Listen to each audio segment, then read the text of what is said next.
ایک عالم دین، بہت بڑے اللہ والے جن کا نام نامی اس میں گرامی آپ نے سن بھی رکھا ہوگا، اس سے پہلے نام ہے ان کا مولانا محمد عمر مالن پوری علیہ الرحمہ، اللہ کو پیارے ہو گئے۔ کسی نے ان سے آگے سوال کیا، حضرت وہ کہتے ہیں کہ میں ہوائی جہاز میں سفر کر رہا تھا، سفر کے دوران ایک دہریہ میرے پاس میں آ کے بیٹھ گیا اور بیٹھ کے باتیں ہونی شروع ہوئی، ہوتی یہ کہنے لگا میں نہیں مانتا اللہ کی ذات ہے، جب دکھتی نہیں تو میں مانوں کیسے؟ سامنے ہو تو میں مان لوں کہ ہاں اللہ کی ذات ہے۔ تو حضرت کہنے لگے تم تو اللہ کی ذات کو نہیں مانتے، تم تو کروڑوں چیزوں کو مانتے ہو ایسی جو دکھتی نہیں پھر بھی مانتے ہو۔ کہنے لگے عجیب بات کرتے ہیں آپ، عجیب بات کرتے ہیں کہ ہم مانتے، میں تو نہیں مانتا۔ حضرت کہنے لگے کہ میں تمہیں مثال دوں تو آپ کو سمجھ آئے گی، میں مثال دوں تو آپ کو سمجھ آئے گی، اور ایک دو نہیں کروڑوں آپ کو میں مثال دیتا چلا جاؤں گا، مثالیں ختم نہیں ہوگی، لیکن آپ یہ کہیں گے کہ ہاں واقعی میں بن دیکھے ان چیزوں کو مانتا ہوں حالانکہ میں نے دیکھا نہیں ہے۔ حضرت کہنے لگے، وہ آدمی کہتا ہے دہریہ جی بتائیے، کروڑوں مثال نہ دیں، آپ دو چار مثالیں ہمیں بیان کر دیں، دو چار مثالیں بیان کر دیں ہمیں بات سمجھ آئے۔ کہنے لگے حضرت بتاؤ تمہارے دماغ ہے کہ نہیں، عقل ہے کہ نہیں؟ کہ ہاں ہے عقل، ہر انسان کے اندر عقل موجود ہے۔ جی دیکھی تم نے عقل، کہاں رہتی ہے عقل؟ کہتا ہے کہ عقل تو دکھتی نہیں ہے، علامت اور ذریعہ ہے، ایک سبب ہے، دماغ انسان کے اندر موجود ہے، اسی کا نام عقل ہے۔ بھئی دماغ کے ذریعے تم نے جان لیا کہ عقل موجود ہے، دیکھا تو نہیں نا کس کی کتنی عقل ہے، کیا سوچتا ہے، کیا کھاتا ہے، کیا پیتا ہے، کیا اس کے ذہنوں اور دماغ میں چلتا ہے۔ کہتا ہے یہ تو ماننا پڑے گا کہ عقل دکھتی نہیں ہے، اور جب دکھتی نہیں تو مانتا کیوں ہے؟ تیرا تو یہی سوال تھا کہ اللہ دکھتا نہیں تو مانو کیسے؟ عقل بھی نہیں دکھتی تو کہ عقل کو میں نہیں مانتا کیونکہ وہ دکھتی نہیں ہے۔ کہتا جی اور مثال دو دوسری۔ حضرت نے ایک اور مثال دی اور یوں کہا کہ مجھے بتاؤ کہ جنگل کے اندر ایک مکان ہو اور عالی شان مکان بنا رکھا ہو کسی نے، اور تمہارا گزر وہاں سے ہو اس جنگل کے پاس سے، تمہارا وہاں کوئی سامنے بندہ نظر نہیں آتا، دکھتا بھی نہیں ہے، صرف ایک مکان ہے، ڈھانچہ بنا ہوا ہے، ایک مکان اچھا خوبصورت بنا ہوا ہے، اس کے باوجود انسان تمہیں دکھتا نہیں۔ بتاؤ تمہارے ذہن میں خیال آتا نہیں ہے کہ انسان یہ مکان کس نے بنایا، یہ بلڈنگ کیسے کھڑی ہو گئی؟ کہاں آتا ہے کہ کسی نہ کسی نے تو بنایا، کہ وہ جب دکھتا نہیں تو مانتے کیوں ہو اس کو؟ تم نے تو نہیں دیکھا کس نے بنایا یہ مکان۔ ایسے ہی ایک مثال اور دی، کہنے لگے کہ دیکھو اونٹ ہوتا نا، اونٹ اس کی میگنیاں، اس کا گوبر اگر جنگل میں پڑا ہوا ہو اور اونٹ وہاں نہ ہو تو اونٹ کی میگن سے دیکھ کر پہچانتا ہے کہ یہاں سے اونٹ گزرا ہے، حالانکہ اونٹ کو نہیں دیکھا، اس کی میگن کو دیکھا، اس کی علامت اور اس کے سبب اور ذریعے کو دیکھا تو سمجھ میں آتا کہ واقعی یہاں سے اونٹ گزرا ہے۔ تو جیسے تم نے، وہ کہتا ہے کہ جی اونٹ کو دیکھا نہیں لیکن ماننا پڑے گا نا، ایک ذریعہ اور سبب ہے۔ حضرت نے جب یہ 3-4 مثالیں دی، 5ویں بات یہ کی کہ بھائی سن، ابھی تک تو کہتا ہے اللہ کی ذات پر میں ایمان نہیں لاتا کیونکہ میں نے دیکھا نہیں، یہ آسمان اتنا بڑا جو اللہ نے بنایا، یہ زمین جو اللہ نے بچھائی، یہ ستارے جو اللہ نے دکھائے، یہ چاند اور سورج جو اللہ نے سجایا، یہ سب اللہ تعالیٰ کی پہچاننے کی علامتیں ہیں۔ تمہیں سمجھ نہیں آتی اتنا بڑا آسمان کس نے بنایا، تمہیں سمجھ نہیں آتی یہ چاند سورج کس نے بنائے، تمہیں سمجھ نہیں آتی ہوائیں کس نے چلائے، بادل کون ہانک کے لاتا، یہ تمہیں سمجھ میں کیوں نہیں آتی؟ وہ دہریہ لاجواب ہو گیا، کوئی جواب نہیں بنا۔ جو کہتے حضرت مالن پوری علیہ الرحمن جب حضور نے 4-5 سوال کیے اور اس کے بالکل دندان شکن جواب دیے تو بالکل چپ بھی لگ گئی، فَبُهِتَ الَّذِي كَفَرَ، کہ کوئی جواب نہ بن سکا۔ اور حقیقت بات یہ ہے، یہ بلکہ کروڑوں لوگوں کا نہیں، اربوں لوگوں کا، ساری دنیا کا ایمان اس بات پر ہے کہ اللہ وحدہ لا شریک لہ کی ذات ہے، اور اس کی علامت ہے اللہ نے پوری دنیا میں پھیلا رکھی۔ آدمی اپنے وجود میں غور کرے، انسان کا وجود اس بات کی گواہی دے گا کہ اللہ وحدہ لا شریک لہ کی ذات ہے، اس پر ایمان لایا جائے۔ حالانکہ دیکھا نہیں، اللہ نے آنکھ بنائی، ناک بنائی، زبان بنائی اور کان سننے کے لیے بنائے، اور چہرہ اتنا خوبصورت اللہ نے سجایا۔ یہ تمام کی تمام چیزیں اللہ نے بنائی۔ سمجھ میں آتی ہے کہ کوئی نہ کوئی تو ہے بنانے والا، کوئی نہ کوئی تو ہے اس کو سجانے والا، جہاں کوئی ذریعہ اور سبب بظاہر ہمیں نہیں دکھتا، لیکن اس کے باوجود اللہ تعالیٰ ماں کے پیٹ کے اندر اتنی خوبصورت شکل اور اتنا خوبصورت جسم اللہ تعالیٰ بنا کے کھڑا کر دے، تاکہ اللہ بندہ اللہ کو پہچاننے والا بنے، اللہ کی ذات کو پہچانے، آسمان کو دیکھ کر اللہ کو پہچانے، پہاڑوں کو دیکھ کر اللہ کو پہچانے، جی ہواؤں کو دیکھ کر اور دریاؤں کو دیکھ کر، سورج اور چاند کو دیکھ کر، ستاروں کو دیکھ کر، درختوں کو دیکھ کر، ان کے اندر پھل اور پھول اور ان کے اندر مٹھاس پیدا کرنے والا کون ہے، یہ تمام کی تمام چیزیں اگر غور کرے گا انسان تو اللہ کی وحدانیت بھی، اللہ کی ربوبیت بھی، اللہ کی خالقیت اور مالکیت سب کچھ سمجھ میں آئے۔ اس لیے کہتے ہیں کہ ایمان لانا ہمارے لیے ضروری ہو چکا ہے، کیونکہ یہ سارا کا سارا نظام ایسے نہیں چل رہا ہے۔ پہلی صفت یہ تھی بیان کی کہ اللہ پر بن دیکھے ایمان لاؤ، اس کی ذات کو کسی نے نہیں دیکھا، اس کو کسی نے بھی نہیں دیکھا۔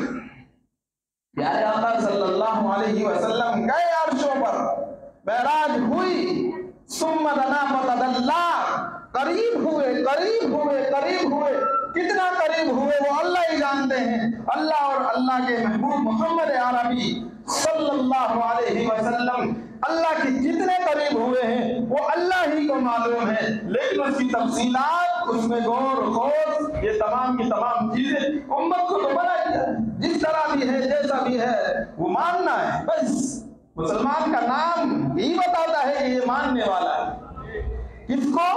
اللہ کے حکموں کو ماننے والا ہے، رسول اللہ صلی اللہ علیہ وسلم کی اطاعت کرنے والا ہے۔ اب بندہ بعض مرتبہ سوچتا ہے کہ جی جو مومن نہیں ہے، اللہ کی ذات پر ایمان نہیں رکھتے، ان کے اوپر تو بڑی فراوانی، بڑے مال، بڑی دولتیں، بڑی نوکریاں، بڑے مال جائیداد، جنگل اتنا ہے، اور ایک مومن مسلم پر تو کچھ بھی نہیں، اس کے پاس تو نوکری بھی نہیں، اس کے پاس تو گاڑی اور بنگلے بھی نہیں، بظاہر یہ دکھتا ہے کہ بہت سارے نعمتیں اس کے پاس ہیں اور اللہ حالانکہ اللہ کا نافرمان ہے، ایک مومن مسلم غریب ہے۔ حالانکہ اس بات کی یہ دلیل نہیں ہے کہ اللہ اس سے خوش ہے۔ مجھے بتاؤ، قارون کے پاس کتنا مال تھا لیکن اللہ اس سے خوش نہیں تھے۔ فرعون کے پاس اللہ نے کتنا مال دیا، حامان کو کتنا مال دیا، نمرود کو کتنا مال دیا، لیکن اس کے باوجود اللہ اس سے خوش نہیں ہے۔ اور آگے آئیے آپ، لیکن اللہ تعالیٰ نے فرمایا وَلَنُذِيقَنَّهُم مِّنَ الْعَذَابِ الْأَدْنَىٰ دُونَ الْعَذَابِ الْأَكْبَرِ لَعَلَّهُمْ يَرْجِعُونَ۔ ان کے اوپر جو نعمتیں ہیں، جو فراوانیاں ہیں، جو رحمتیں ان کے اوپر آپ کو نظر آ رہی ہے کہ اچھا کھاتا ہے، اچھا پہنتا ہے، اچھی گاڑی استعمال کر رہا ہے، بظاہر تمہیں دکھتا ہے، اللہ کہتے ہیں کہ ہم اس کو مہلت دے رہے ہیں، اس کو جو مل رہا ہے نا تمام کی تمام نعمتیں، یہ سب کی سب اللہ تعالیٰ کہتے ہیں وَأُمْلِي لَهُمْ، ہم ان کو ڈھیل دے رہے ہیں، مہلت دے رہے ہیں، کاش کہ یہ ہمارے پاس لوٹ کے آ جائے، کاش کہ ہمارے راستہ ہم نے جو طریقہ بتایا اس طریقے پر آ جائے، ہم ان کو مہلت دے رہے ہیں۔ اور اللہ نے دونوں کا مسئلہ الگ الگ بیان کیا۔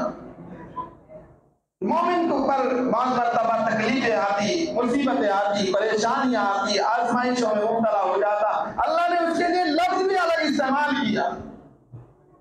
اللہ نے کہا ہم آزمائیں گے، تبارک الذی بیدہ الملک وہو علی کل شیء قدیر،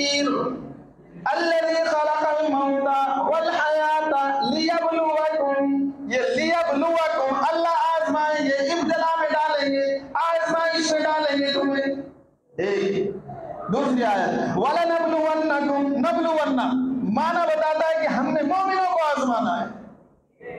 تمام انبیاء علیہ السلام کو آزمائش میں مبتلا کیا ہے، لیکن آزمائش میں ڈالنا، اس کے اوپر حالات کا آنا، اس کے اوپر یہ کہیے کہ جنگلات سے جتنے بھی اس کے پاس کھیتی اور باڑی اگر کم ہوئی، وہ تمام کا تمام آنا ایک آزمائش ہے، اور وہ ایسی آزمائش ہے اللہ اس کو بڑے عذاب سے بچانا چاہتے ہیں، دون العذاب الاکبر وَلَنُذِيقَنَّهُمْ ہم ان کو بعض اوقات ایسی آزمائش میں مبتلا کرتے، ایسی ابتلا ڈالتے جس کی وجہ سے تاکہ یہ ہماری طرف بندہ لوٹ جائے، بڑا عذاب اس کو نہ ملے. اور آگے فرمایا ہم مومنوں پر اپنی رحمتوں کے دروازے بھی بے بہا کھول دے، خوب اپنی رحمتوں کی بارش بھی برساتے. قرآن کریم کی آیت ہے، اللہ تعالیٰ کہتے ہیں وَإِن تَعُدُّوا نِعْمَتَ اللَّهِ کہ تم شمار کرو اللہ تعالیٰ کی کتنی نعمتیں اللہ تعالیٰ تمہیں دیتے، لا تحصوها اس کو تم شمار بھی نہیں کر سکتے، کتنی نعمتیں اللہ تعالیٰ نے تمہیں دے رکھی. اور آگے فرمایا فَلَمَّا نَسُوا مَا ذُكِّرُوا بِهِ کچھ لوگ وہ ہیں، کچھ ایسے لوگ ہیں کہ اللہ تعالیٰ کی اس نصیحت کو بھول گئے. اللہ نے تو ایک نصیحت کی کہ دنیا ایک آزمائش کا گھر ہے، دنیا ایک قید خانہ ہے، دنیا تو چند روزہ زندگی ہے. اور میں نے کہا تھا کہ انہم یوم یرونہا لم یلبسوا الا عشیۃ او ضحاہا دنیا کی زندگی اتنی ہے جو گویا کہ صبح کا وقت جو سورج نکلتا ہے وہ ٹائم، یا عصر سے لے کے مغرب کا وقت اتنا ٹائم، پوری دنیا کی زندگی، پوری دنیا کی، میری اور آپ کی زندگی نہیں بلکہ پوری دنیا کی زندگی کی مثال اللہ نے قرآن کریم میں صبح صادق کا وقت، صبح سورج نکلنے کا وقت رہتا ہے اور یا شام کا وقت، اتنا وقت کہے گا بندہ خود دیکھے 50,000 سال کا دن جب دیکھے گا تو کہے گا مولا یہ چھوٹا سا وقت. کأنہم یوم یرونہا لم یلبسوا الا عشیۃ تھوڑا سا شام کا وقت، اتنا وقت میں دنیا میں گزار کے آیا. آج دنیا کی زندگی گزار کر انسان سوچتا ہے کہ جی یہی کھانا، یہی پینا، یہی اچھا ہو گیا، بس دنیا ختم. نہیں، مرنے کے بعد اصل زندگی شروع ہونے والی، لامحدود زندگی شروع ہونے والی. اس کو یوں کہیے کہ وہ ختم ہونے والی نہیں ہے. اور مرنے کے بعد آدمی سوچتا ہے کہ انتقال ہوا ختم، نہیں، مرنے کے بعد تو قرآن کریم میں ہے،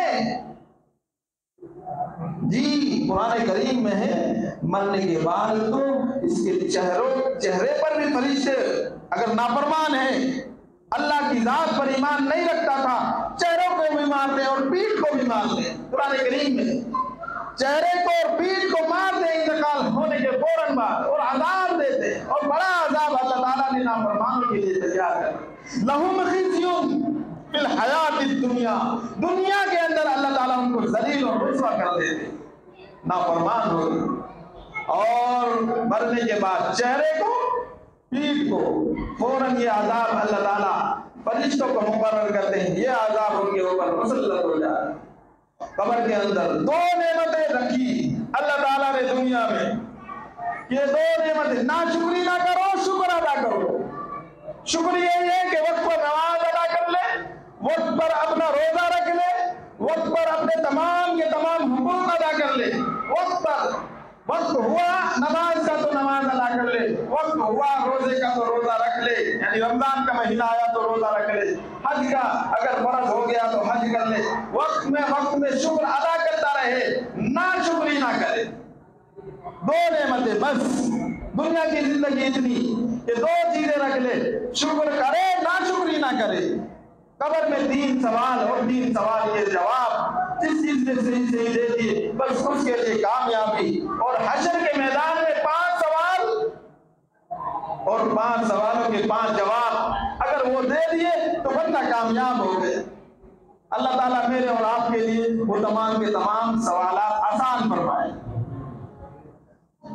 قبر کے سوالات ہم سنتے رہتے ہیں، من ربک، ما دینک، من نبیک، ہم اپنے نبی کو پہچانیں گے کیسے؟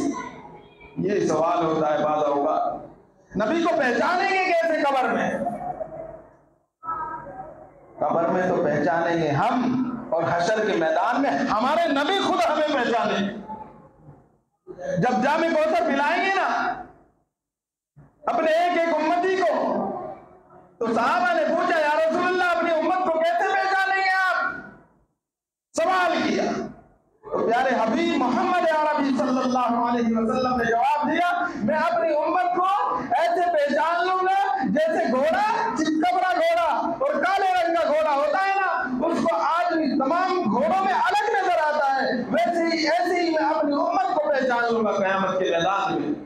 کیسے؟ فرمایا کہ ہر ایک مومن مومنہ کے اپنے وضو کے اعضاء چمکتے اور روشن ہوں گے، جس کی وجہ سے میں پوری امت کو پہچان لوں گا، اور ایک ایک کو پہچان کے اپنے ہاتھوں سے جام کوثر پلاؤں۔ اللہ اکبر۔ پیارے حبیب صلی اللہ علیہ وسلم حشر کے میدان میں جہاں کوئی پانی پلانے والا نہیں ہوگا، جہاں کوئی حوض نہیں ہوگا، کوئی نہیں ہوگا، لیکن پیارے حبیب اپنی امت کو پہچان کے پلائیں۔ ایک قبر کے اندر امتی پہچانے، قبر میں من نبیو، تیرے نبی، یا کہا جائے گا ما تکون حاضر، یعنی پیارے حبیب صلی اللہ علیہ وسلم اور بندے کے درمیان سے سارے پردے ہٹا دیے جائیں گے، سامنے پیارے حبیب، جانتا ہے ان کو، مومن بندہ ہے تو فوراً کہے گا یہ میرے نبی ہے، اگر مومن نہیں ہے تو یوں کہے گا لا ادری، مجھے نہیں پتا تم کیا سوالات کر رہے ہو، کیا بات کر رہے ہو، مجھے نہیں معلوم ہے۔ اس لیے قبر میں بندہ پہچانے گا، اور حشر کے میدان میں پیارے حبیب صلی اللہ علیہ وسلم اپنے ایک ایک امتی کو پہچانیں گے، اور پہچان کے کوثر سے پانی پلائیں گے۔ اس لیے کہا جاتا ہے کہ قبر کی بھی تیاری کر لے، حشر کے میدان میں بھی اللہ پوچھنے والے ہیں۔ کیا پوچھنے والے؟ سوال ہوگا، بتا بھائی ہم نے تجھے عمر دی تھی کہاں لگائی؟ یہ زندگی جو دی ہے اللہ تعالیٰ نے، اس کو کیا کر کے آیا؟ یہ تو بہت بڑی نعمت ہے نا، اگر اس کو صحیح طرح سے جیسا اللہ اور اس کے رسول نے بتایا ویسے کیا تو اللہ تعالیٰ کامیاب کرنے والے، اور اگر ایسا نہیں کیا تو اللہ تعالیٰ کامیاب کرنے والے۔ پہلی بات یہ رہے گی، پہلا سوال یہ رہے گا زندگی دی تھی کہاں لگائی؟ دوسرا سوال یہ ہوگا جوانی دی تھی کہاں لگا کے آیا؟ بوڑھے کو کون پوچھتا جی؟ جوان کی پوچھ ہوتی ہے، دنیا کے اعتبار سے بھی بندہ جوان کو پوچھتا ہے، جوان ہونا۔ ہماری مسجدوں میں بوڑھے لوگ نظر آتے ہیں، جوان نظر نہیں آتے۔ کہاں گئے ہمارے جوان؟ حالانکہ قیامت کے میدان کا جو دوسرا سوال ہوگا وہ جوانوں کی جوانی کے بارے میں ہوگا کہ جوانی کہاں گزاری، کیسے گزاری؟ کیا جوان اپنی نمازیں گھروں میں پڑھیں گے یا ہاسٹل میں پڑھیں گے یا اپنا معبد خانہ الگ بنائیں گے؟ نہیں، وہ ہماری اولادیں، ہماری نسلیں ہیں۔ ہمارے جوان ہماری مسجد سے دور کیوں ہیں؟ کبھی ہم نے اس کے بارے میں سوچا؟ کبھی ہمیں تکلیف نہیں ہوئی کہ ہمارے جوانوں کے بارے میں یا ہماری خود کی جوانی میں ہماری جیسی گزری، لیکن کم سے کم اپنی اولاد کی جوانی کو ہم اللہ کی عبادت میں گزارنے والے بنا، اللہ کے حکموں کے مطابق گزرے۔ رسول اللہ صلی اللہ علیہ وسلم نے جو تعلیمات دی ہے ان کے مطابق ہمارے جوانوں کی عمر گزرے۔ ہر بندہ جوانی کو پسند کرتا ہے، بوڑھے کو کوئی نہیں پسند کرتا، بوڑھے سے تو گھر والے خود نفرت کرنے لگتے ہیں۔ اللہ کو بھی جوانی محبوب ہے، مطلب کہ جوانی میں بندہ عبادت کرے، جوانی میں اللہ کا نام لے، جوانی کے اندر اللہ اللہ کرنے والا بنے۔ بڑھاپے میں تو کیا ہوا، نوکری سے ریٹائر ہو گئے، اب تو مسجد کا کو نہیں پکڑنا۔ جوانی میں بیوی بھی ہے، بچے بھی ہے، خاندان بھی ہے، رشتے دار بھی ہے، رسم و رواج بھی ہے، اس کے باوجود وہ چھوڑ کے سارے کاموں کو اللہ کے گھر میں آ کے کہتا ہے ظہر کا وقت ہو گیا ہے، اب رسم و رواج اپنی جگہ رکھتے رہ جائیں گے، اب برادری کی تمام باتیں اپنی جگہ، لیکن اللہ کا حکم آ گیا ہے، اب مجھے کوئی روکنے والا نہیں ہے، اب میں اپنے رب کو راضی کرنے کے لیے نکل پڑا۔ اللہ کہتے ہیں حی علی الصلاۃ، مؤذن کہتا آؤ نماز کی، تو نماز کے لیے آ۔ اگلا جملہ مؤذن نے کہا حی علی الفلاح، آ کامیاب اللہ تجھے کر دے، تو آ تو صحیح نماز کے لیے، کامیابی اللہ تجھے دے۔ اللہ کہتے ہیں تو شکر ادا کر، نعمتیں اور راحتیں تیرے اوپر برسا دے، کر تو صحیح۔ تو ہمارے سامنے اللہ تعالیٰ پہلا سوال عمر کہاں لگائے، جوانی دی تھی کہاں لگائے، تیسرا سوال ہوگا مال کہاں سے کمایا۔ جی جھوٹ بول بول کے تو نہیں کمایا، لوگوں کو دھوکہ دے دے کے تو نہیں کمایا، کہیں بہنوں کا حق بھائیوں کا حق تو نہیں کھا گیا سارا بیٹھ کے۔ اللہ پوچھیں گے مال کہاں سے کمایا، کون سا ہیلا کون سا کام تو نے اختیار کیا جس کی وجہ سے تیری روزی حلال ہوئی۔ اس کے بارے میں بھی اللہ تیسرا سوال کریں گے کہ مال کہاں سے کمایا، جیسا کمایا ویسا سامنے ہوگا۔ جی چوتھا سوال ہوگا مال کہاں خرچ کیا، مال کس جگہ خرچ کیا۔ مال اگر اچھی جگہ خرچ کیا تو اللہ رب العالمین کے سامنے سب کا سب سامنے ہو جائے گا۔ اللہ کے دین پر، اللہ کی اشاعت دین پر اگر ہم نے اپنا مال لگایا، مسجد کے لیے، مدرسے کے لیے، یا دین کو پھیلانے کی غرض سے لے کے نکل گئے اپنے مال کو کہ جی میں نے اپنا مال لگا دینا ہے۔ غریب بچے اگر پڑھتے ہیں، غریب ہے، مال نہیں ہے، لیکن ان کی تعلیم کے لیے آپ نے انتظامات کر لیا، میں مال اس لیے کما رہا ہوں تاکہ یہ غریب بچے محدث بن جائے، مفسر بن جائے، حافظ قرآن بن جائے۔ لو جی میں 5000 اس طالب علم کے لیے یا اس طالبہ کے لیے خرچ کرتا ہوں، اللہ کی قسم اللہ رب العالمین کہے گی کہ تم نے صحیح دین کے لیے خرچ کیا ہے، ڈی جے کے لیے خرچ کر دیا یا رسم و رواج کے لیے خرچ کیا، اللہ کی قسم اللہ پوچھنے والے ہیں، اس پر کوئی ثواب نہیں۔ لیکن اللہ کے دین کے لیے، اشاعت دین کے لیے، دین اسلام کے لیے آپ نے مال خرچ کیا، اللہ اس پر بڑا اجر دینے والے، اور صدقہ جاریہ کے طور پر اللہ تعالیٰ اجر و ثواب دے۔ ایک بات مجھے یاد آئی، میرا ایک دوست تھا، میں جب مدرسے میں پڑھتا تو ان کے گاؤں میں دین نہیں تھا، بتا رہا تھا وہ دین نہیں تھا، لوگوں کو نماز کا، دین کا، اسلام کا کچھ بھی پتہ نہیں تھا۔ کچھ لوگوں نے آگے کہا بھائی تو عالم دین بن جا، بچہ تھا، قرآن حدیث کو جان لے، اپنے گاؤں کو سنوارنے کی کوشش کر، سارا کا سارا گاؤں ہی گمراہی میں پڑا ہوا ہے۔ کہنے لگا میرے پاس تو اتنا مال ہی نہیں ہے کہ میں مدرسے میں جا کے پڑھوں، میں کھاؤں گا کہاں سے، میں کھاؤں گا کہاں سے۔ لیکن بڑوں کو، ان کے بڑوں کو اللہ نے ہدایت دی، توفیق دی، کہنے لگے بچے تم جا مدرسے میں، تیرا پورا خرچ ہم اٹھائیں گے۔ بڑوں نے ذمہ داری لے لی، مدرسہ بھیج دیا، پڑھنے لگا، پڑھتا پڑھتا فارغ ہو گیا۔ یہ کہتا تھا کہ میرا پورا گاؤں میرے لیے خرچہ اور اخراجات جتنے بھی ہیں وہ پورے کر دے، اور یوں امید لگائے بیٹھے ہیں کہ ہمارا یہ بچہ حافظ عالم دین بن کے آئے گا، ہمیں دین سکھلائے گا، قرآن و سنت سکھلائے گا۔ اس طرح بھی لوگ اپنے بچوں کو، اپنے گاؤں کے بچوں کو کم سے کم کرا لے، دوسروں کو نہیں کرا سکتے۔ جی گاؤں کے بچے ایسے جی ہم تمہارا خرچہ اٹھائیں۔ میرے ایک اور دوست وہ بتا رہے تھے کارگزاری، یوں کہہ رہے تھے کہ ان کے 4-5 بھائی آپس میں، 4-5 بھائی نے ایک کو کہا تو عالم دین بن، مسجد میں امام بھی بن، مدرسے میں مدرس بھی بن، لیکن سن گاڑی یہ لیے تیرے لیے، جی مکان تیرے لیے، اچھا تیری شادی بیاہ، لیکن 1 روپیہ تم نے مسجد سے نہیں لینا، 1 روپیہ تم نے مدرسے سے نہیں لینا، سارے کا سارا کام اللہ کی رضا کے لیے کرنا، اخراجات سارے ہم نے اٹھانے۔ وہ 4 بھائی اپنی ذمہ داری پہ، وہ کہتے ہیں کہ اللہ کا فضل، اللہ کا احسان، سارا کا سارا خرچہ میرے بھائی اٹھاتے ہیں۔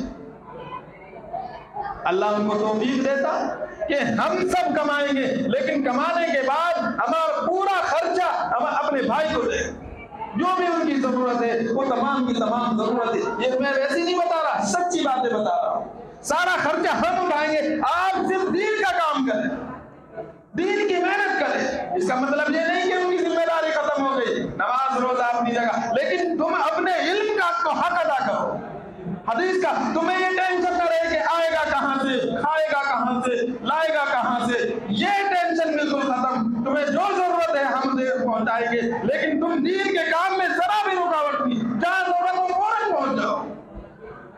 یہ ایسے بھی لوگ ہیں اور ہمارے ملک میں ہیں یہ کرنے والے کر رہے ہیں، آپ بھی اپنے غریب بچے ہیں جی۔ امام ابو یوسف، امام اعظم ابو حنیفہ رحمۃ اللہ علیہ کے سب سے بڑے شاگرد ہیں امام قاضی ابو یوسف کے نام سے جانے جاتے ہیں، یہ کہتے ہیں بہت غریب تھے، ماں نے تو کام کے لیے بھیجا تھا، کام کر گیا، امام ابو حنیفہ نے پکڑا، کہنے کہ میں تجھے دین سکھاتا ہوں، قرآن سکھاتا ہوں، حدیث سکھاتا ہوں، کہنے لگے میں کھاؤں گا کہاں سے، آئے گا کہاں سے، میری ماں مارے گی، میں تو کام کے لیے نکلا ہوں، کہتے ہیں مجبوری میں دوں گا، تو روزانہ پڑھنے آیا۔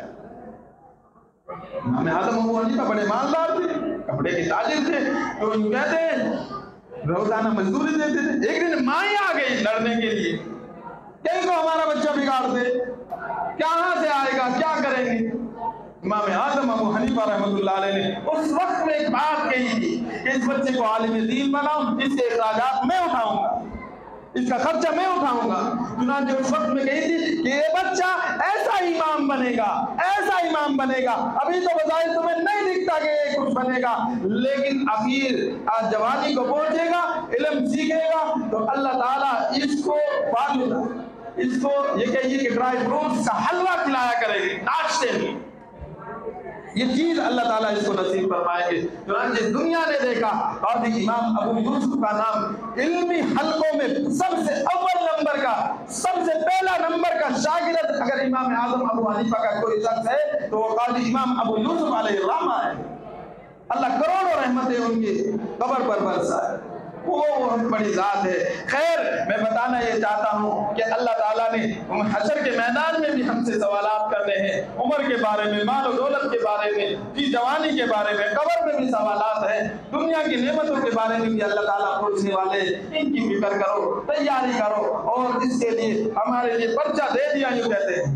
اللہ تعالیٰ نے ہمیں سوالات کا پرچہ دے دیا، ان کو حل کر کے لے آؤ، ان کو حل کر کے یہ کہیے کہ پرچہ لیک ہو گیا، اس تمام سوالات کے جوابات ہم قرآن اور سنت کی روشنی میں، پیارے پیغمبر صلی اللہ علیہ وسلم کی تعلیمات کی روشنی میں کرنے کی کوشش کریں گے تو انشاءاللہ ہمارا مسئلہ آسان ہو جائے گا، ہمارا پرچہ امتحان بھی آسان ہو جائے گا۔ اللہ تعالیٰ سارے امتحانات میں اللہ تعالیٰ ہمیں آسانی کے ساتھ کرا دے، اور آسانی کے ساتھ اللہ تعالیٰ ہم پوری تمام آزمائشوں میں اللہ تعالیٰ ہم پورے اتر آئے، یہ دعا کرتے رہنا چاہیے۔ اللہ تعالیٰ ہم سب کو عمل کی توفیق عطا فرمائے، جن حضرات نے سنت ادا نہیں کی ہیں وہ سنت ادا کر لیں۔